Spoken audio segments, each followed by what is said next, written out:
Winter விட் Jayalalithaa also.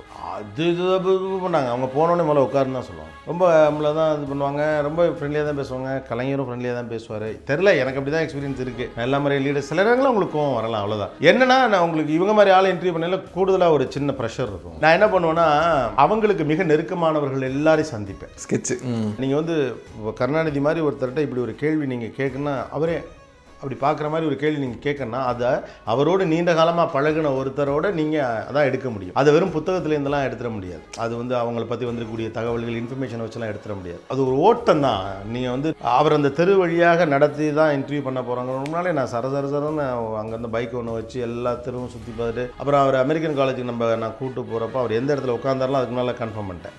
Okay.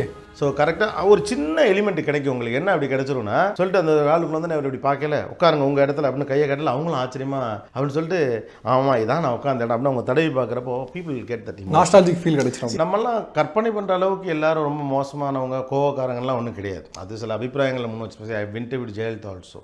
அது பண்ணாங்க. அவங்க போனோடனே முதல்ல உட்காருன்னு தான் சொல்லுவாங்க. உட்காருங்கன்னு தான் சொல்கிறாங்க. ரொம்ப நம்மளை தான் இது பண்ணுவாங்க. ரொம்ப ஃப்ரெண்ட்லியாக தான் பேசுவாங்க. கலைஞரும் ஃப்ரெண்ட்லியாக தான் பேசுவார். தெரில, எனக்கு அப்படி தான் எக்ஸ்பீரியன்ஸ் இருக்குது. நான் எல்லா மாதிரி லீடர் சில நேரங்களில் உங்களுக்கு கோவம் வரலாம், அவ்வளோதான். என்னன்னா நான் உங்களுக்கு இவங்க மாதிரி ஆள் இன்டர்வியூ பண்ணல கூடுதலாக ஒரு சின்ன ப்ரெஷர் இருக்கும் உங்களுக்கு. ஏன்னா இவங்க டப்புன்னு ஃபேக்ட்ஸில் அடிப்பாங்க. பெரிய பேக்கப் வேணும். ஃபேக்ட்ஸில் தான் அவங்கள திரும்ப அடிப்பாங்க. டக்குன்னு ஃபேக்ட்ஸில் தான் அடிப்பாங்க. ஸோ அந்த ஃபேக்ட்ஸில் நீங்கள் கொஞ்சம் ஸ்ட்ராங்காக இருக்கணும். அண்ட் அப்புறம் எப்போதுமே நான் ஒரு இன்டர்வியூ எப்போதுமே எப்படி பார்ப்பேன்னா உங்களை தோற்கடிக்கிறது இன்டர்வியூ கிடையாது. ரெஸ்லிங் இல்லை. ஆமாம், நீங்கள் வந்து இன்டர்வியூ என்ன பண்ணுறீங்கன்னா நான் I was working with NDTV. Prannoy Roy என்கிட்ட அடிக்கடி அதை சொல்லுவார்.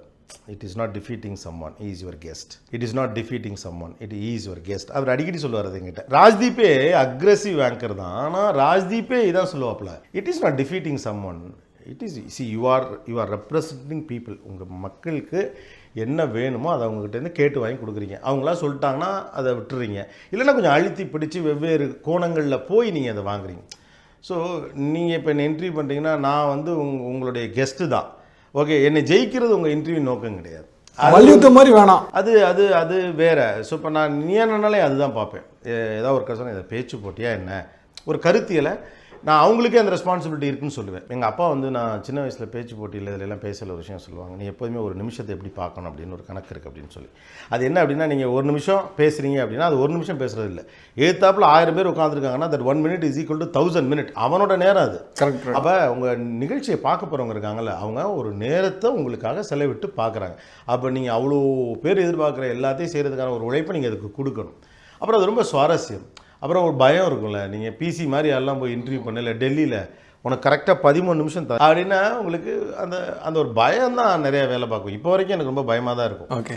பீப்புள் யூஸ் டு திங்க் ரொம்ப வருஷமாக ஷோஸ் எல்லாம் பண்ணுறாரு. இப்போ நான் ஏன்னா நான் ஃப்ளோருக்குள்ளே உள்ளே போன உடனேயும் அப்படியே கொஞ்சம் நின்று மூச்செல்லாம் வாங்கி ஒரு ஹலோலாம் சொல்லி அப்படி எடுத்து தான் வருவேன். ஒரு சின்ன பயம் இருந்துகிட்டே தான் இருக்கும். ஒரு கேக் வாக் அப்படிலாம் சொல்லுவாங்க, அதெல்லாம் ஒன்றும் கிடையாது. இப்போது சின்ன பதட்டம் எனக்குள்ளே இருந்துகிட்டே தான் இருக்கும். நான் கூட வந்து பிரதீப் டேட்டா கேட்டிருக்கேன். இப்போ கூட எனக்கெல்லாம் பயமாக இருக்குன்னா தட்ஸ் அ குட் சைன். அது போகணும்னு நீ நினைக்காத. ஒரு படைப்பாளிக்கு வந்து நான் ஒரு சின்ன பயம் இருக்கணும், தட்ஸ் அ குட் சைன், அது இருக்கட்டும்டா அப்படின்னு சொல்லுவான். So it's it's it's fine. எனக்கு அது பயமாக. ஆனால் இப்போ நான் கொஞ்சம் பயப்படுவேன். பயம் இருக்கணும். பயம் இருக்கும் எனக்கு. இப்போது நான் நான் ஃப்ளோருக்குள்ளே போகிறப்ப பயமாக தான் இருக்கும். பயம்னா அச்சம் இல்லை, அது ஒரு பயம். இந்த ஷோ நல்லா வரணும் அந்த மாதிரி ஒரு மாதிரி பதட்டம் இருக்கும். அப்புறமா கொஞ்சம் கொஞ்சமாக அது சப்சைட் ஆகி அப்புறமா அந்த ஷோக்கில் நம்ம கரைஞ்சி அப்படி தான் ட்ராவல் பண்ண முடியும்.